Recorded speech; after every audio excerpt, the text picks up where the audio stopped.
Hi friends, welcome to rasgulla channel. நம்ம சேனல்ல எல்லாருக்கும் ரொம்ப பிடிச்ச ரொம்ப காமனான ஒரு ஸ்வீட் தான் பார்க்க போறோம். ரவா லட்டுனாலே பிடிக்காத ஆளே இருக்க முடியாது. அது ரொம்ப ஈஸியா வீட்ல எப்படி செய்யறதுன்னு இன்னைக்கு பார்க்கலாம் வாங்க. இதுக்காக ஃபர்ஸ்ட் 1 கப் அளவுக்கு ரவை எடுத்துர்க்கேன். 1 கப் அளவு சர்க்கரை.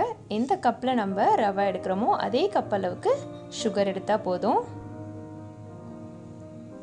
கொஞ்சமா ஏலக்காவை பொடி பண்ணி சேர்க்க போறோம். கொஞ்சம் cashew. நீங்க உலர்ந்த திராட்சை வேணாலும் இதல சேர்த்துக்கலாம். 1/2 கப் பால் எடுத்துக்கலாம். இதுதான் நமக்கு தேவையானது ரவா லட்டு செய்யிறதுக்கு. ஃபர்ஸ்ட் ஒரு pan சூடானதும் 2 டேபிள் ஸ்பூன் நெய் சேர்த்துட்டு முந்திரியை சேர்த்துடலாம். முந்திரி சேர்த்த உடனேவும் ஜஸ்ட் சேர்த்தா போதும், கலர் சேஞ்ச் ஆகணும்னு அவசியம் இல்லை. அப்போவே ரவையும் சேர்த்துட வேண்டியதுதான். 1 கப் ரவை எடுத்திருக்கேன், அதையும் சேர்த்துடலாம். ஏன் முந்திரி செவக்க வேணாம் அப்படின்னு சொன்னேன்னா, இந்த முந்திரியும் ரவையும் சேர்ந்து தான் நம்ம வறுக்க போகிறோம். முந்திரியோட கலர் சேஞ்ச் ஆகிறதுக்கு முன்னாடியே ரவை சேர்த்தா தான் நம்மளுக்கு கரெக்டான பதம் தெரியும், ரவை வறுபட்டிருக்கா இல்லையான்னு. இது ஃபுல்லாக லோ ஃப்ளேமில் வச்சு தான் நம்ம இதை வறுத்தெடுக்கணும். நம்ம வறுக்க முந்திரியும் செவக்கும். முந்திரி நல்லா கோல்டன் ப்ரௌன் கலரில் வந்துருச்சுன்னா ரவை வறுபட்டுடுச்சுன்னு சொல்லிட்டு நம்ம நெக்ஸ்ட் இன்க்ரீடியன்ஸை சேர்க்க ஆரம்பிச்சிடலாம். பார்த்திங்கன்னா முந்திரியோட கலர் லைட்டாக சேஞ்ச் ஆகிட்டே இருக்குது. கண்டிப்பாக இந்த ரவையும் முந்திரியும் வறுபடுறதுக்கு 10லேருந்து 15 நிமிஷம் ஆகும். ஏன்னா ஃபுல் சிம்மில் வச்சு தான் நம்ம இதை வறுக்கணும்.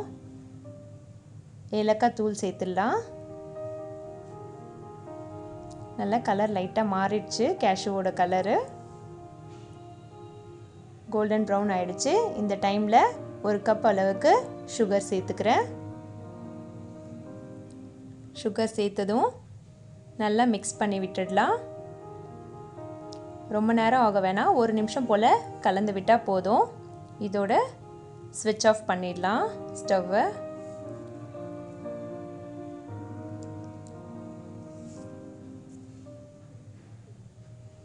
ஸ்டவ் ஆஃப் பண்ணிவிட்டு இந்த டைமில் 1/2 கப் அளவுக்கு நம்ம பால் எடுத்துருக்கோம் இல்லையா, அதை சேர்த்துட்டு நல்லா கிளறி விட்டுக்கலாம்.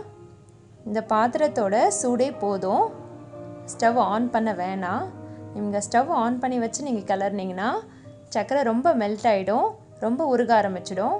அதனால ஸ்டவ் ஆஃப் பண்ணிவிட்டு அதுக்கப்புறமா கிளறினா போதும். இதை ஆற விட வேணாம், நம்ம கையில் நெய் தடவிட்டு இப்போவே லட்டு ரெடி பண்ணிடலாம். சூப்பரான ரவா லட்டு தயார்.